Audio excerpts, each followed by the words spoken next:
അന്ത്യോക്യ പാത്രിയർക്കീസായ മഹാനായ വിശുദ്ധ സേവേറിയസ് മോർ സേവേറിയസ് പിസിദിയായിലെ സോസോപോലിസിൽ ജനിച്ചു. ഇദ്ദേഹത്തിന്റെ പിതാവ് നഗരഭരണ സമിതിയിൽ അംഗമായിരുന്നു. മാതാപിതാക്കൾ ജാതികളിൽ നിന്നുള്ളവരായിരുന്നെന്നും അല്ലെന്നും രണ്ട് അഭിപ്രായങ്ങൾ നിലവിൽ ഉണ്ട്. മോർ സേവേറിയസിനെ സംബന്ധിക്കുന്ന വിശദാംശങ്ങൾ ലഭിച്ചിരിക്കുന്നത് അദ്ദേഹത്തിന്റെ തന്നെ സുഹൃത്തായ ഗാസയിലെ സക്രിയയിൽ നിന്നാണ്.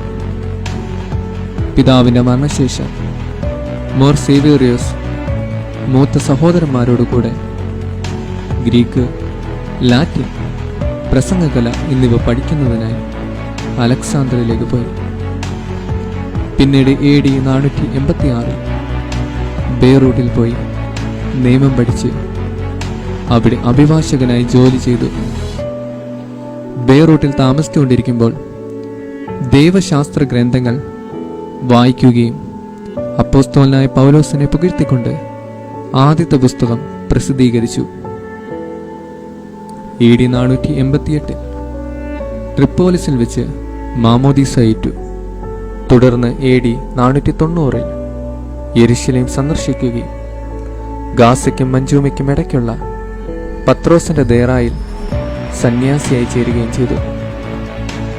ദേറയിൽ കഠിനമായി തപസ് അനുഷ്ഠിച്ചതിനാൽ ഒരിക്കൽ രോഗിയായി തീർന്നു. പിന്നീട് സ്വന്തമായി ഒരു ആശ്രമം സ്ഥാപിച്ചു. ഇദ്ദേഹത്തിന് എപ്പിഫാനിയസ് മെത്രാപ്പൊലീത്ത കശീശ പട്ടം കൊടുത്തു. AD 508 മുതൽ AD 511 വരെ കുസ്തന്തോപോലിസിൽ താമസിച്ചു. ഫ്ലേവിയൻ രണ്ടാമൻ പാത്രിയർക്കീസിനെ AD 512 സ്ഥാനഭ്രഷ്ടനാക്കിയപ്പോൾ മോർ സേവേറിയസ് AD 512 നവംബർ 6 പാത്രിയർക്കീസായി സ്ഥാനാരോഹണം ചെയ്തു. പാത്രിയർക്കീസായ ശേഷവും മോർ സേവേറിയസ് സന്യാസ വ്രതാനുഷ്ഠാന രീതികൾ തുടർന്നു പോന്നു. തൻ്റെ മുൻഗാമി സുഖജീവിതത്തിനായി പാത്രിയർക്ക അരമനയിൽ ഉണ്ടാക്കിയിരിക്കുന്ന ക്രമീകരണങ്ങളെല്ലാം ഇദ്ദേഹം നീക്കം ചെയ്തു. AD 518 കൽക്കദോനിയെ അനുകൂലിക്കുന്ന ജസ്റ്റിൻ 1 ചക്രവർത്തി അധികാരമേറ്റപ്പോൾ സേവേറിയസ് പാത്രിയർക്കീസിന്റെ എഴുത്തുകളെല്ലാം നിരോധിക്കപ്പെട്ടു. അവ അഗ്നിക്കിരയാക്കാതെ ആരെങ്കിലും കൈവശം വെച്ചാൽ അവരുടെ വലത്ത് കൈ വെട്ടിക്കളയുന്നതിന് കൽപ്പന പുറപ്പെടുവിച്ചു. തന്മൂലം AD 518 സെപ്റ്റംബർ 29 മോർ സേവേറിയസ് അന്ത്യോക്യയിൽ നിന്ന് ഈജിപ്തിലേക്ക് പലായനം ചെയ്തു. ജഡധാരണത്തെ സംബന്ധിച്ചുള്ള വിശുദ്ധ സേവേറിയസിന്റെ എഴുത്തുകളും പഠിപ്പിക്കലുകളും വിഖ്യാതങ്ങളാണ്. വിശുദ്ധ കുർബാനയിലെ ഖണ്ഡിപ്പിന്റെ പ്രാർത്ഥനയിൽ ഏറ്റുപറയുന്നത് അവിഭാജ്യമായ ആ സംയോജനത്തിന് ശേഷം അമ്മാനുവേൽ ഏകൻ മാത്രമാകുന്നു. രണ്ട് സ്വഭാവങ്ങളായി വിച്ഛേദിച്ചുകൂടാ. ഇപ്രകാരം ഞങ്ങൾ വിശ്വസിക്കുന്നു, ഇങ്ങനെ ഞങ്ങൾ ഏറ്റുപറയുന്നു, ഇങ്ങനെ ഞങ്ങൾ ഉറപ്പിച്ചു പറയുകയും ചെയ്യുന്നു. വിശുദ്ധ കുർബാനയിലെ 5 തൂത്തേനിൽ സുറിയാനിക്കാരുടെ കിരീടവും ദൈവത്തിന്റെ വിശുദ്ധ സഭ മുഴുവന്റെയും വേഗമുള്ള വായും തൂണും മൽപ്പാനും മറിയാം സംശയം കൂടാതെ ദൈവമാതാവെന്ന് എല്ലായ്പ്പോഴും പ്രസംഗിച്ചവനുമായ ഞങ്ങളുടെ പാത്രിയർക്കീസായ മോർ സേവേറിയസ് എന്നാണ് പരാമർശിച്ചിരിക്കുന്നത്. വിശുദ്ധ കുർബാന പരസ്യമായി ആരംഭിക്കുമ്പോൾ ചൊല്ലുന്ന നിന്മാതാവ് വിശുദ്ധന്മാർ എന്ന ഗാനം മോർ സേവേറിയസ് പാത്രിയർക്കീസ് രചിച്ചതാണ്. ദർഹാ വെള്ള, വായുവിന്റെ ക്രമം, ഒരു വിശുദ്ധ കുർബാന തക്സ, 3800 ലേഖനങ്ങൾ എന്നിവയും ഈ പിതാവിന്റെ എഴുത്തുകളിൽ ഉൾപ്പെടുന്നു.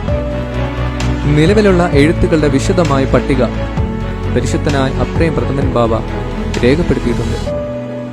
മോർ സേവേറിയസ് തന്റെ അന്ത്യം അടുത്തെന്നറിഞ്ഞു തന്റെ ശിഷ്യന്മാരെ കൂട്ടിവരുത്തി അവരോട് ഇപ്രകാരം പറഞ്ഞു: ഞാൻ പോയി മിശിഹായോട് ചേരുന്നത് എനിക്ക് നല്ലതാകുന്നു. അവിടെ നിങ്ങളും എന്റെ അടുക്കൽ വരികയും നാം ഒന്നിച്ചാവുകയും ചെയ്യും. AD 518 മുതൽ 538 വരെ 20 വർഷങ്ങൾ ഒളിവിൽ കഴിച്ചുകൂട്ടിയ ഈ പിതാവ് AD 538 ഫെബ്രുവരി 8 ശനിയാഴ്ച 79 വയസ്സിൽ ഈജിപ്തിലെ സാക്ക പട്ടണത്തിൽ വെച്ച് കാലം ചെയ്തു. ഈജിപ്തിൽ സ്ഥാപിതമായിരിക്കുന്ന പരിശുദ്ധനായ സേവേറിയസ് പിതാവിന്റെ തിരുശേഷിപ്പ് അർമേനിയൻ, കോപ്റ്റിക്, സിറിയൻ, പിതാക്കന്മാരുടെ കാർമ്മികത്വത്തിൽ നടന്ന ശുശ്രൂഷയിൽ, ലെബനോൻ പാത്രക്ക അരുമനയുടെ കൂദാശയിൽ, അന്ത്യോക്യ സിംഹാസനത്തിൽ തിരികെ സ്ഥാപിക്കുകയുമുണ്ടായി. ഈ പരിശുദ്ധന്റെ ജീവിതക്രമം നമ്മുടെ ജീവിതത്തിൽ എന്നും ഒരു തുണയായിരിക്കട്ടെ. നമ്മുടെ വിശ്വാസത്തെ മുറുകെ പിടിക്കുവാൻ പ്രാപ്തിയാക്കട്ടെ.